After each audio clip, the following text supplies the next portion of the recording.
साथियों, आप सभी का स्वागत है हमारे YouTube channel PG science classes में। पिछली क्लास में हमने जो डीएनए की विभिन्न प्रकार की जो संरचनाएं थी, प्राइमरी, सेकेंडरी, टर्सरी, क्वाटरनरी, उनके बारे में डिस्कस किया था। आज अपन ने जो डीएनए मोलिकुलर बायोलॉजी में जो डीएनए का जो वाटसन और क्रिक का मॉडल है, उसके बारे में आज हम बात करेंगे। वाटसन और जो क्रिक थे, उन्होंने डीएनए की संरचना को समझने के लिए एक मॉडल प्रस्तुत किया था, जिसको हम डीएनए का वाटसन तथा क्रिक मॉडल या फिर इसे डीएनए का डबल हेलिकल मॉडल भी कहते हैं। तो जो वाटसन और क्रिक थे, उन्होंने जो फ्रैंकलिन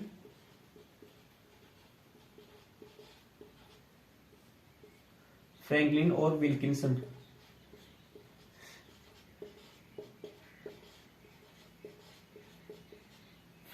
विल्किंस ने जो एक्सरे क्रिस्टलोग्राफी द्वारा जो आंकड़े प्रस्तुत किए थे,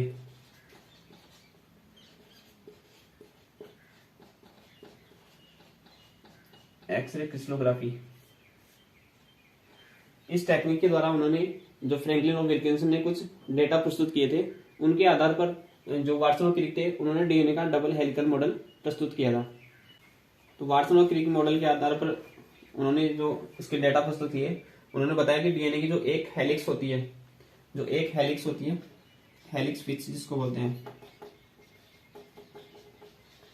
यानी कि जो डीएनए का जो एक पूरा जो 360 का जो रोटेशन या घुमाव है, उसकी जानकारी उन्होंने कुछ डेटा लगा के, डेटा के आधार पर उन्होंने जानकारी दी थी।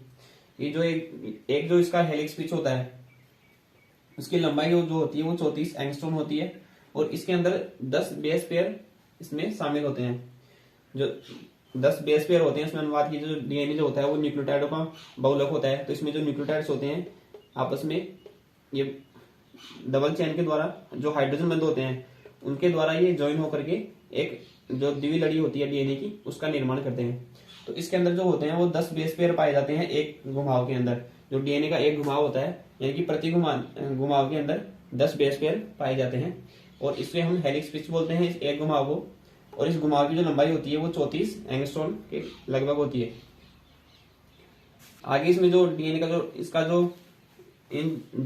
डीएनए की जो द्विलड़ी होती है, इसका जो डायमीटर उन्होंने बताया वो 20 एंगस्ट्रॉम इसका डायमीटर उन्होंने बताया।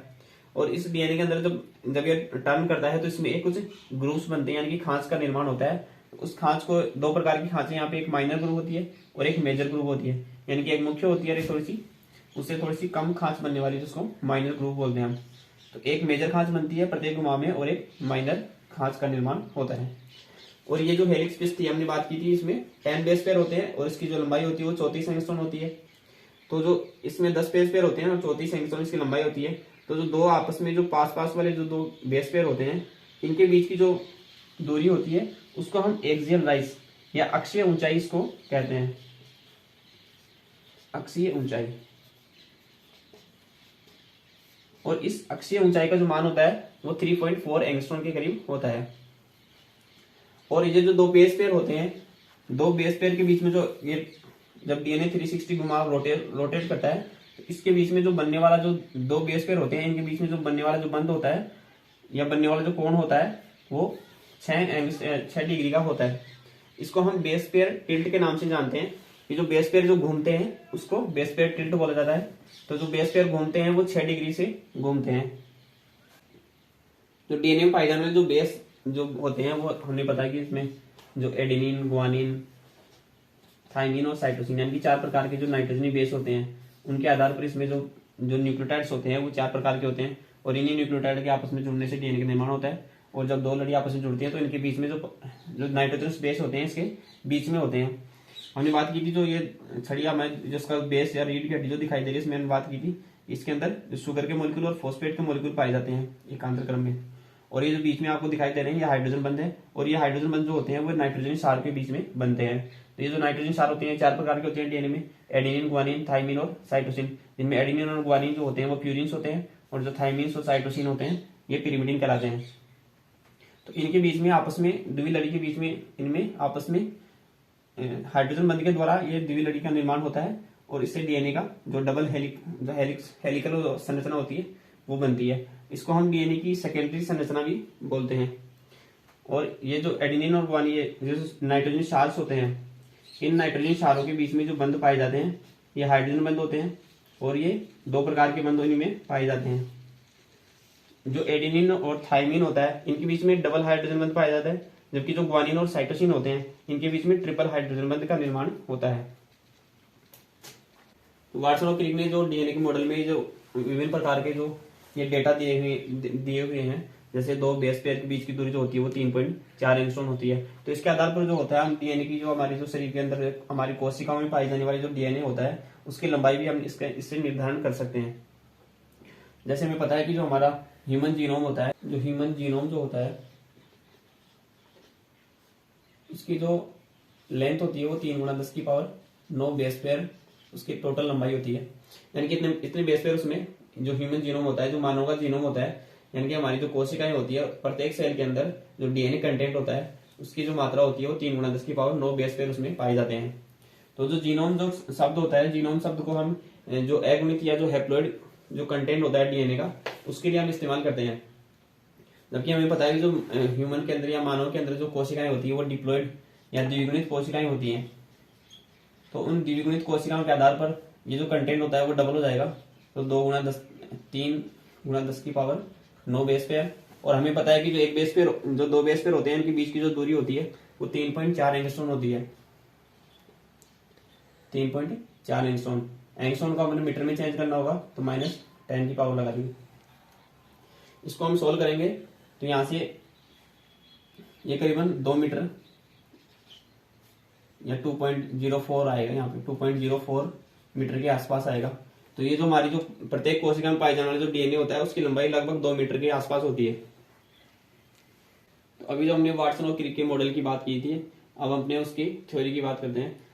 जो वाटसन और क्रिक थे उन्होंने फ्रैंकलिन और जो विल्किंसन थे उनके द्वारा जो डीएनए की जो एक्सरे क्रिस्टलोग्राफी थी, वही जो फ्रैंकलिन और विल्किंसन थे इन्होंने क्या किया, डीएनए जो एक्सरे क्रिस्टलोग्राफी के द्वारा या जिसको हम एक्सरे निवर्तन बोलते हैं उसके अध्ययन के आधार पर उन्होंने कुछ डेटा प्रस्तुत किए। तो उसी डेटा के आधार पर जो वाटसन और क्रिक थे उन्होंने क्या किया, डीएनए की जो सेकेंडरी स्ट्रक्चर यानी कि जो द्वितीयक संरचना होती है डीएनए की उसका मॉडल प्रस्तुत किया, जिसे हम डीएनए का वाटसन क्रिक मॉडल या फिर डीएनए का डबल हेलिकल मॉडल यानी कि डीएनए का द्विरज्जु मॉडल भी कहते हैं। तो इन्होंने ये 1951 और 1953 के आसपास में इन्होंने ये मॉडल प्रस्तुत किया था। और इसके बाद में 1962 में जो वाटसन और क्रिक थे उनके साथ में जो विल्किंसन थे उनको भी नोबेल प्राइज दिया गया था। तो डीएनए की जो आणविक संरचना होती है उसमें डीएनए की एक जो कुंडलन होता है उसकी जो लंबाई होती है, हमने बात की थी जो डीएनए का एक जो टर्न होता है या एक जो कुंडलन होता है, एक जो डीएनए होता है वो कुंडल की तरह होता है, जो उसमें जो कुंडलनों की लंबाई जो होती है वो करीबन 34 एंगस्ट्रॉम होती है। इसको हम 3.4 नैनोमीटर भी बोलते हैं। इसे हम हेलिक्स पिच कहते हैं, यानी कि जो एक हेलिक्स की जो पिच की लंबाई होती है उसको अपने या एक जो डीएनए का कुंडलन होता है उसको हमने हेलिक्स पिच कहा है। और इस हेलिक्स पिच की जो लंबाई होती है वो करीबन 34 एंगस्ट्रॉम होती है। तो डीएनए के एक कुंडलन में उपस्थित जो 2 बेस पेयर होते हैं यानी कि जो क्षार युग्म होते हैं उनके बीच की जो दूरी होती है वो 3.4 एंगस्ट्रॉम होती है। हमें पता है कि जो डीएनए का जो डबल हेलिकल मॉडल था उसके अंदर जो हेलिक्स पिच थी उसके अंदर 10 बेस पेयर आ रहे थे। तो 10 बेस पेयर में एक जो बेस पेयर होता है उसके बीच की जो दूरी होती है वो 3.4 एंगस्ट्रॉम की दूरी होती है, यानी कि जो आसपास के 2 बेस पेयर होते हैं उनके बीच की दूरी 3.4 एंगस्ट्रॉम या फिर 0.34 नैनोमीटर होती है, जिसे हम एक्सियल राइज के नाम से या इसको हम अक्षीय ऊंचाई कहते हैं। और जो 2 बेस पेयर या जो क्षार युग्म होते हैं उनके बीच का जो कोण होता है वो 6 डिग्री के आसपास होता है, यानी कि एक बेस पेयर से जो दूसरा बेस पेयर आगे वाला आएगा उसमें 6 डिग्री का जो होता है थोड़ा सा टिल्ट होता है या वो घुमाव होता है उसके बीच में, जिसे हम बेस पेयर या क्षार युग्म टिल्ट उसे कहते हैं। डीएनए के एक कुंडलन के अंदर 10 न्यूक्लियोटाइड युग्म उपस्थित होते हैं। जैसे हमें पता है कि जो डीएनए जो होता है उसके अंदर एक कुंडलन होता है, उसके अंदर जो होते हैं हमने बात की थी इसमें 10 जो होते हैं नाइट्रोजनी क्षार या न्यूक्लियोटाइड जो होते हैं उनके पेयर उपस्थित होते हैं। तो इस एक कुंडल के अंदर डीएनए के 10 न्यूक्लियोटाइड या फिर 10 क्षार युग्म उपस्थित होते हैं। शर्करा तथा फॉस्फेट स्ट्रैंड में बाहर की तरफ और जो बेस होते हैं वो द्विकुंडलन के भीतर की ओर पाए जाते हैं। हमने बात की थी जो डीएनए की जो रीढ़ की हड्डी होती है वो शर्करा और फॉस्फेट से मिलकर के बनी होती है। तो ये जो लाइन हमने ड्रॉ की है इसके अंदर जो शर्करा और फॉस्फेट के मॉलिक्यूल होते हैं, जबकि जो नाइट्रोजनी क्षार होते हैं, जो नाइट्रोजनी क्षार या बेस जो होते हैं वो इस द्विकुंडलन के अंदर की साइड में होते हैं और इनके बीच में हाइड्रोजन बंध बनने से इस द्विलड़ी का या जो द्विकुंडलन होता है इसका निर्माण होता है। क्षार जो होते हैं एक दूसरे के ऊपर चट्टे में या स्टैक्स में व्यवस्थित होते हैं। हमें पता है कि जो क्षार जो होते हैं, नाइट्रोजन क्षार जो होते हैं, एक दूसरे के ऊपर ऐसे चट्टे के ऊपर चट्टे के रूप में व्यवस्थित होते हैं इस प्रकार से, और जिससे डीएनए अणु जो होता है एक ट्विस्टेड लेडर जैसा दिखाई देता है। इसमें क्या होता है, जो डीएनए का जो मॉलिक्यूल होता है, एक जो चक्राकार जो सीढ़ी होती है, जैसे हम चक्राकार जो सीढ़ी होती है उस प्रकार से ये दिखाई देता है डीएनए का अणु। जो डीएनए होता है एक द्विकुंडली श्रृंखला है, जिसमें दोनों श्रृंखलाएं जो होती हैं एक दूसरे के प्रति समानांतर यानी कि एंटी पैरेलल के रूप में व्यवस्थित होती हैं। हमने बात की जो आगे के चैप्टर में हम डिस्कस करेंगे, जो डीएनए की जो दो श्रृंखलाएं होती हैं ये आपस में एंटी पैरेलल या फिर प्रति समानांतर होती हैं। जैसे इसमें एक चेन होती है वो इधर से इधर मूव करती है, जबकि दूसरी जो होती है वो इस साइड से, यानी कि इसमें जो नंबरिंग कलम इसकी जो 3 और 5 जो होते हैं उसके आधार पर, जो 3 प्राइम और 5 प्राइम होते हैं उसके आधार पर ये जो संरचना होती है या जो डीएनए का रेप्लिकेशन होता है वो इस दिशा में होता है, और इसके आधार पर यह ज्वाइन होती है एक दूसरे से। इसलिए जो डीएनए जो होता है, जो डीएनए की जो दोनों श्रृंखलाएं होती हैं वो एक दूसरे के प्रति समानांतर या फिर एंटी पैरेलल के रूप में व्यवस्थित होती हैं। इसी के अंदर जो डीएनए की जो सेकेंडरी स्ट्रक्चर होती है उसी के आधार पर एक चारगाफ थे, इरविन चारगाफ इनका नाम है, जो अमेरिकन जो बायोकेमिस्ट्री के साइंटिस्ट है, ये इरविन चारगाफ।